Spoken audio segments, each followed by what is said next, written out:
বন্ধুরা, east West ইউনিভার্সিটির ক্যান্টিনে যখন শুধু খান কিচেন ছিল, তখন ধরুন প্রতিদিন তারা সকালে নাস্তা বিক্রি করত 100 প্লেট। এর কিছুদিন পরেই যখন স্মোকি ডাইন তাদের সাথে জয়েন করলো, তখন তারা কি পরিমাণ নাস্তা বিক্রি করেছে বলুন তো। আপনি হয়তো ভাবছেন দুজন মিলে 50 প্লেট 50 প্লেট অথবা 60 প্লেট 40 প্লেট এইভাবে নাস্তা বিক্রি করেছে, কিন্তু রিয়েলিটি হলো তারা দুজন 100 প্লেট 100 প্লেট অর্থাৎ 200 প্লেট নাস্তা বিক্রি করেছে। প্রশ্ন হলো কিভাবে?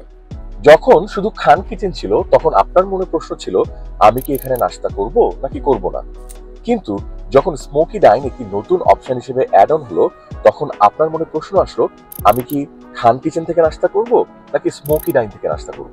বন্ধুরা, বিষয়টা আপনাদের কাছে অদ্ভুত মনে হলো, বাস্তবতা হলো কাস্টমার হিসেবে আমাদের কাছে যখন অনেক বেশি অপশন অ্যাভেলেবেল থাকে, তখন আমাদের জন্য ডিসিশন মেকিংটা অনেক বেশি সহজ হয় এবং আমরা ডিসিশনটা খুব দ্রুত নিতে পারি।